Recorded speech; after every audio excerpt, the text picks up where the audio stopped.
Yes, my family and I, we farm over at Ashland, Illinois. How many people have heard of Ashland? Maybe quite a few. Okay. Yeah, there's a couple of guys I know here from college as well. But Stu asked us to talk about marketing our business. And so, as Stu said, I farm with my uncle and my father, and one full-time guy and a slew of part-time people as well. But what really got me into more of the marketing aspect of our business was two things. One, the Illinois Ag Leadership Program that I participated in, met some great people there, had a lot of opportunities to share ideas. So this is one of the things that came out of there. And then two, I admittedly married way over my head, and I married the girl that I thought was going to allow me to farm full-time for the rest of my life. She went to work for Caterpillar, was traveling overseas, making good money. We had the first kid, and I want to stay home. And I went, what? That's not part of my plan. And so plans changed, but luckily this is more, she should be here today, but she's with the troops. So with that, we'll get started. Okay, so what I'm going to talk about this morning is not rocket science. I'll tell you that much. It's things that we all do every day. But marketing your business. Number one, who has a business card? Out in the show of hands. Okay, about a third of you. If you notice that the title of my presentation was Marketing Your Business. If you really think that your farming operation is truly a business rather than a farm, I really encourage you to get a business card put together. It's very simple. Office, Depot, Staples, heck, you can make them at home. But it's just another level of professionalism where you start taking your farming operation and treating it like a business. Website, we'll talk about that here a little later. The blog, Twitter. Admittedly, I'm fairly new to Twitter. I read a lot of interesting things. That's honestly why I got involved in tweeting, if you will. But I do probably more reading than I do tweeting, if that makes any sense. Facebook. We are not on Facebook, but there are a lot of good quality operations that are involved in Facebook. My personal preference was that my wife, between Facebook and Pinterest, burns up our wireless internet at her house, so she can have the Facebook allocation. Newsletter, there's a lot of newsletters out there, but things people do very good stuff with that. There's a lot of folks that do maybe after spring and then a winter newsletter, and that may be a family update, a business update. Maybe you're putting up new bins, you've done tiling operations, things like that. You've had an addition to the family, things like that. Even folks that do their own agronomy. We have what I call kind of our skunk works agronomy.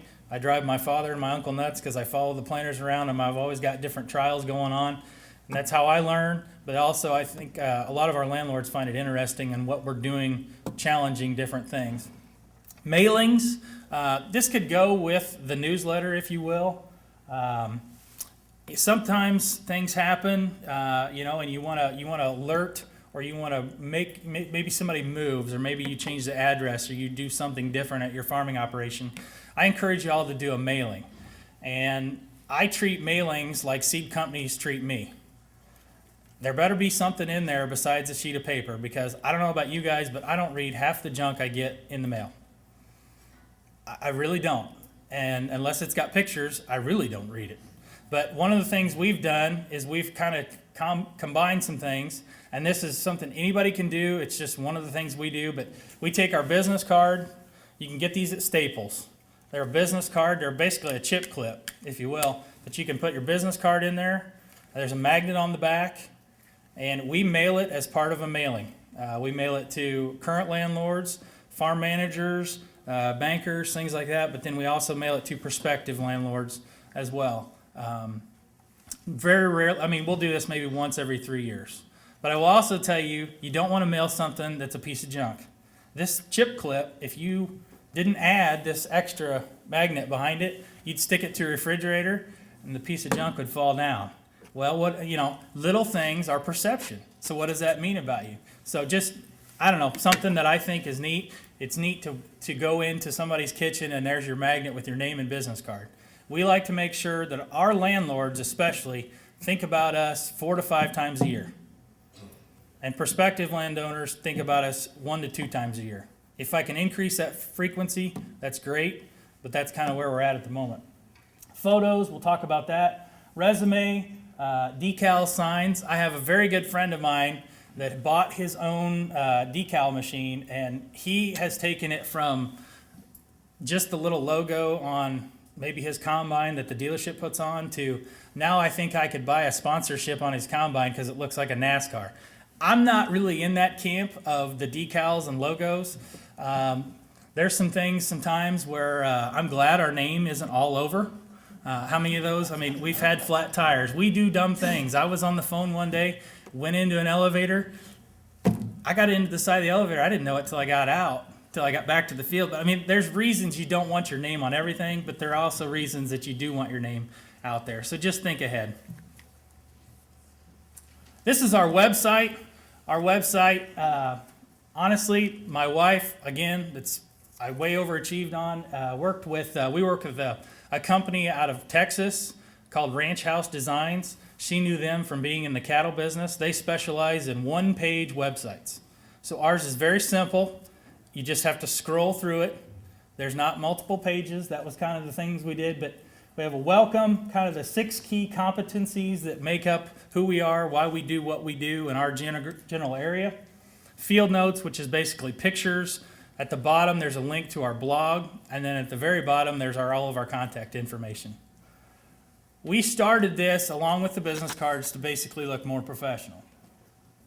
Now, part of our website is our blog, and I'll admit our blog is great, but it can also be a pain in the butt. My wife worked on this. This is actually a free blog, blogsite.com. A lot of you guys in here, I follow your blogs as well. But this is one that we linked to from our website.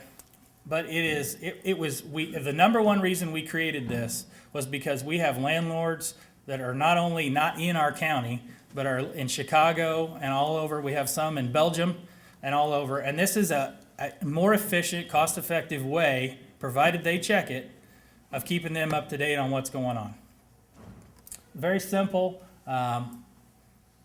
One thing about the blog is, if you're going to start a blog, I would encourage you that you are committed to the blog.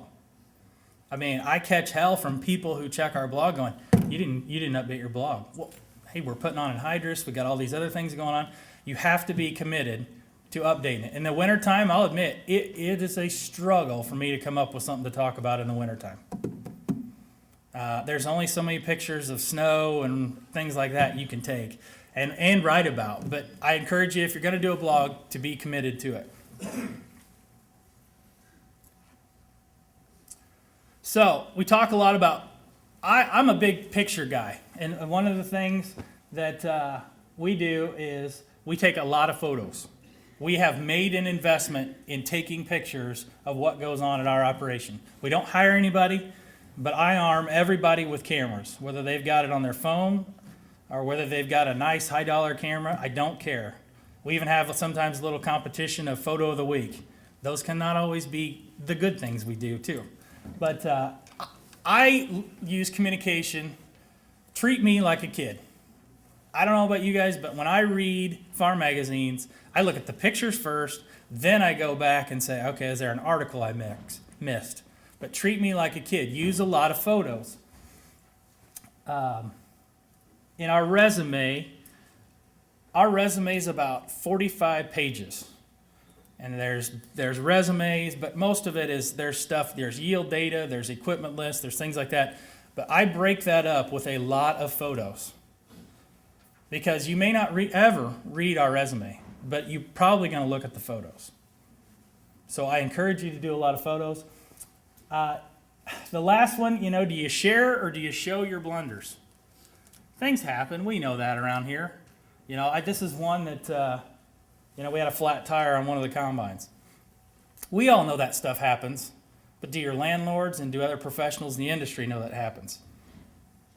I typically use pictures like this on my Twitter account because most of the people that follow us on the Twitter account are ag professionals that understand what's going on.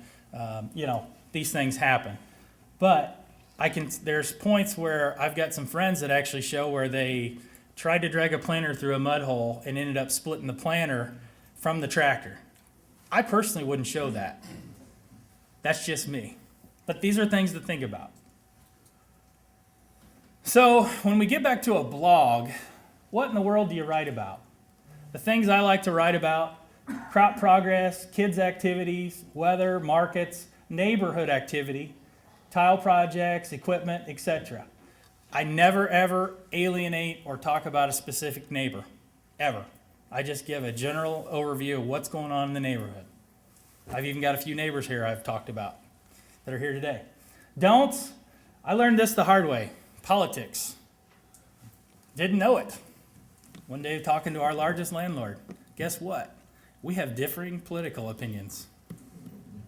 Boy, that doesn't make you pucker when you get back in your own truck and go, oh, what did I just do? My dad's going to kill me.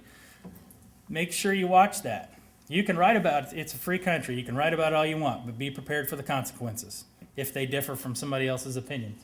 Specific yields, I don't do this just because the first liar never has a chance.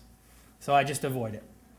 Neighbors, we talked about that. Seed companies, herbicides, poor performance. I don't think that the blog for us is a venue to vent about poor performance or things like that. That can be addressed in a more professional, closed-door manner. Other concerns, family pictures. And this, I always think, hey, it's cute and cuddly, it's kind of cool. But at least on the blogspot.com, that any picture you post on there, Doug can grab my photo, copy it, and use it as he wants. That's something you don't always know. And there's some really different people in this world, as we all know.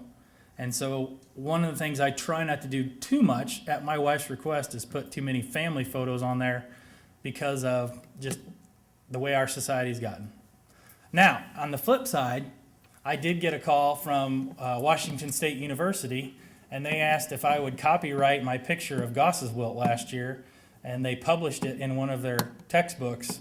And so I can say that I'm published, if you will. But so there's some drawbacks and there's some neat things with it as well.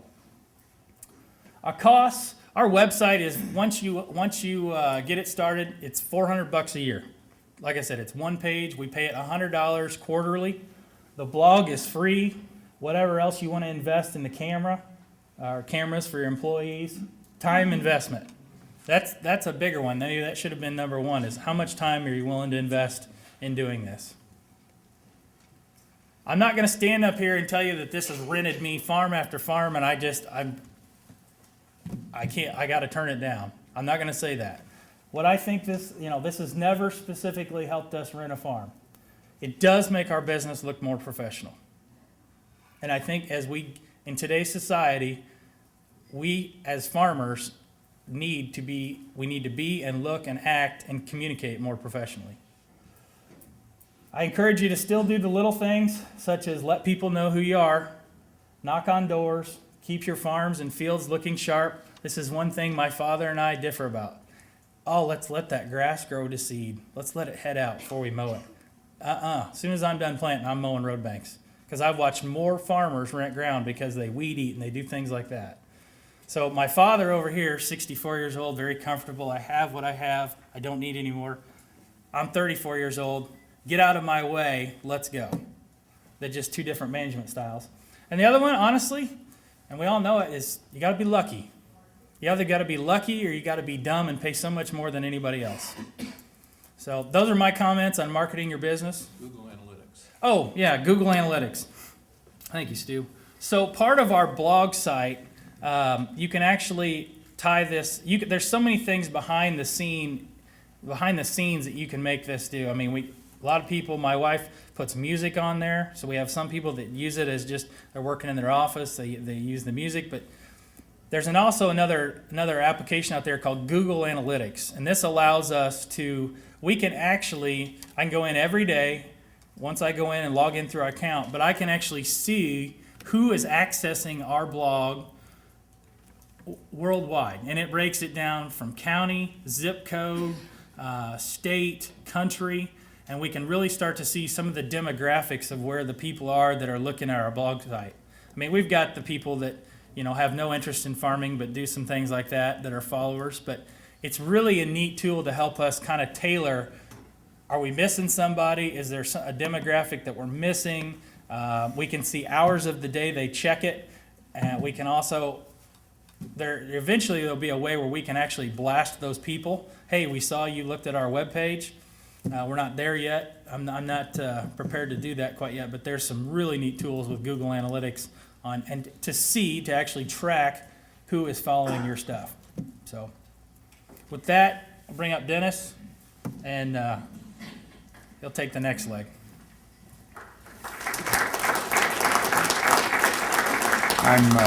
You hear that all right? Dennis Wentworth from Downs, Illinois, and got a call from Stu to participate in this. My son Tori is here, Wentworth Family Farms. I'll talk a little bit, I guess, about the technology and the website, and just ditto everything that Brent has said. Started maybe 4 or 5 years ago, and wouldn't it be cool to do a website, yada, yada, yada. One of the other family members already had Wentworth Farms, so you end up with Wentworth Family Farms. The first thing that you find out is, that's cool in the wintertime, you set it all up, and then you find out it takes a lot of time. You need to be on there. If it's going to be something that you want people coming to look at, it needs to be something that gets refreshed on a regular basis, and that takes time. And you get home at 8, 9, 10 o'clock at night, that's the last thing that you want to do. So if you are looking at doing websites, the one thing I would suggest is looking at making it mobile accessible, so that if you are out with your iPad or smartphone or whatever else, that's something that you can work on and update while you're out. Came up with this design, a daughter and then my son, working with a professional, came up with this design. The other thing that you're going to find out if you want to do any of this technology is you better make it fun, you better make it something that you're interested in doing. And if it's not fun, you're gonna lose interest in it, and then you've spent a lot of time and money for nothing. So we've got the website. We try to keep it updated, try to use the photos, try to make it something that the absentee landowners, other people that are just interested in agriculture, quite frankly. You look at your analytics and you wonder why. First of all, the biggest hits you get are from Redmond, Washington. So you assume MSN or someone like that is checking on it more often. The second country is Russia, and the third country, or second and third most hits usually come from China, and then I noticed last night Korea is a big hit too. So you're wondering what all these people are doing looking at it. Maybe you don't want to know, but anyway. Went to U of I, graduated, actually born and raised just 6 miles north of here on Weichels Road. Father and mother still live there, and nephew lives on the family farm. Moved up to McLean County in 1975. Hair and brown hair and sideburns on the right there. A high school friend of mine in the middle, and my brother Norman that still farms here on the family farm. I think the one thing that I'll move a little bit different from Brent is that what I found and how I ended up in McLean County really was about relationships and about talking to people and letting them know who you are and what your operation is all about. Born and raised in Warrensburg, University of Illinois, Bachelor of Science. When we moved up to McLean County, still had a couple of years of driving back and forth to the U of I to get my degree, and we moved to Bloomington. The family that we moved there with was a descendant of Judge Davis, and still had some of that Century Farms here in Illinois land.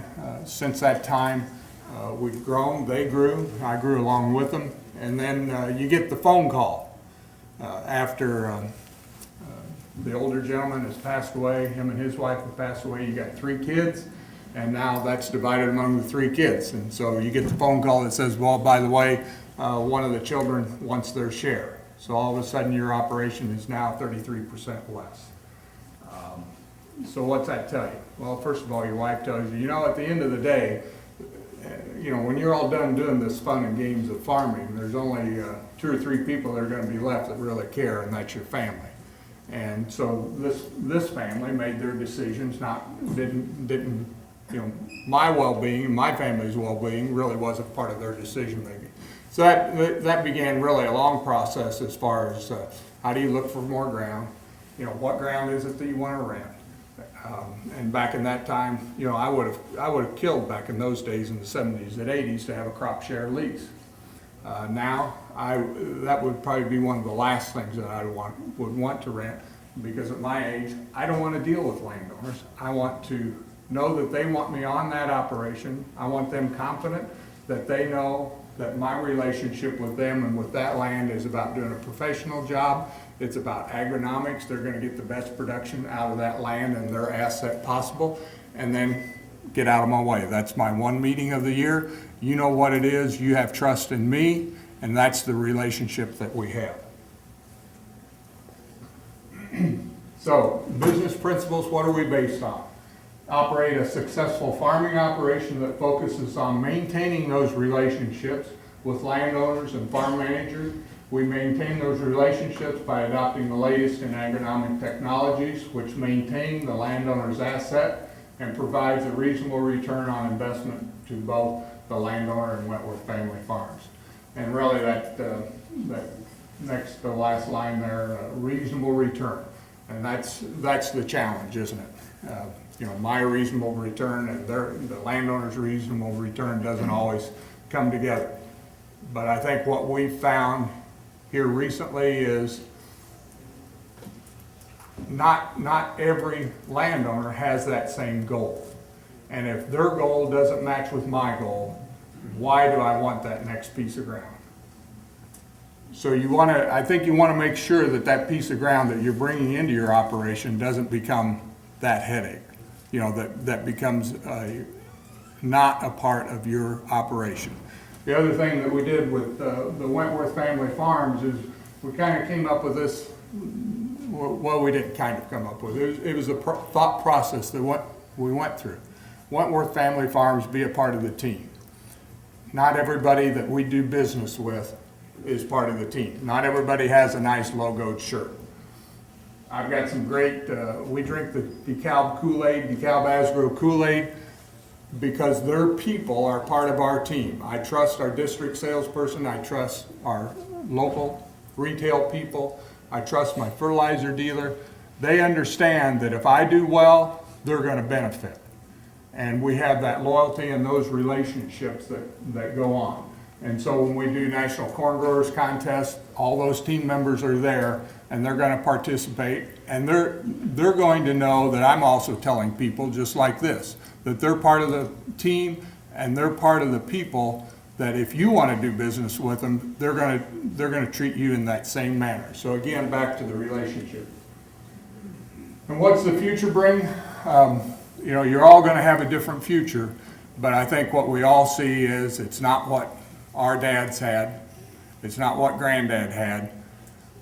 It's going to be more and more of a challenge financially, and it's going to challenge us, and my answer to that challenge has been developing the relationships. The marketing promotion, really, ditto what Brent said. I guess I would have 2 comments on that. Number one, it hasn't rented us any more ground, but it has cost us some other ground, and maybe that was a good thing at the time. After the process was over, what I found out was they didn't want a big farmer. Well, one way these prospective landowners, or these landowners, knew that we were big farmers was because A, we had a website, B, we had a nice trifold brochure, and 3, we had business cards. So that made us a big farmer. So just think about that. Another thing, when you do your website, one of my pet peeves is that a lot of us, you want to put on the Asgrow, you want to put on the John Deere logos, you want to put all these logos on. I don't do it. They're not paying me for the free advertisement.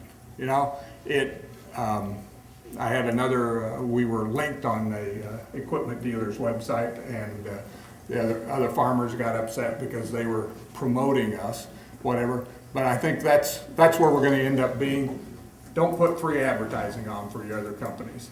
Make them pay you for it, and I think you'll benefit in the long run. So, thank you, and enjoy. And got questions for Brent and I right now? Dude? Anyone with a question? You folks come first. Thank you.